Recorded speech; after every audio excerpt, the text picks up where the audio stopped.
അന്ന് ശാന്താമൂലിയുടെ ഒരു പടം, പൃഥ്വിരാജിൻ്റെ ഒരു പടം, അത് ചെറിയൊരു പ്രോബ്ലം വന്നിരുന്നു. ജോഷി എന്തോ ഇതിൽ പാക്കപ്പ് പറഞ്ഞ് പോയി. ആ ശാന്ത ചേച്ചി എന്ന അസോസിയേഷനിൽ വിളിച്ച് വിഷമിക്കുകയൊക്കെ ചെയ്തപ്പോൾ ഞാൻ നേരെ ലൊക്കേഷനിൽ പോയി. ലൊക്കേഷനിൽ പോയപ്പോൾ ശാന്ത ചേച്ചി വിഷമിച്ചിരിക്കണം. ജോഷി സാറ് വന്നിട്ട് പടം ഷൂട്ട് തുടങ്ങാൻ വന്നപ്പോൾ എന്തോ പറഞ്ഞ സാധനങ്ങളെന്തോ വന്നില്ല എന്തോ ഒരു പ്രശ്നത്തിൽ അവർ തമ്മിൽ അങ്ങോട്ട് ഇങ്ങോട്ട് സംസാരിച്ച് ജോഷി ഞാൻ പാക്കപ്പ് എന്ന് പറഞ്ഞിട്ട് ജോഷി ഇറങ്ങിപ്പോയി.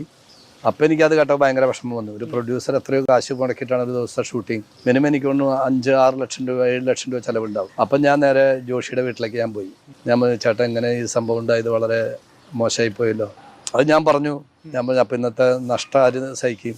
അതൊക്കെ പ്രൊഡ്യൂസർ സഹിക്കണം. ഞാൻ പറഞ്ഞില്ല എന്ന് പറഞ്ഞു. പ്രൊഡ്യൂസർ സഹിക്കില്ല, അത് നിങ്ങളുടെ അക്കൗണ്ടിൽ നിന്ന് അത് കട്ടാവും ആ പൈസ എന്ന് ഞാൻ പറഞ്ഞു. അങ്ങനെയാണ് തൻ്റെ തീരുമാനം. ഞാൻ പറഞ്ഞു ഞാൻ അസോസിയേഷൻ്റെ ഭാരവാഹിയത് കൊണ്ടാണ് ഞാൻ അങ്ങനെ പറഞ്ഞത്.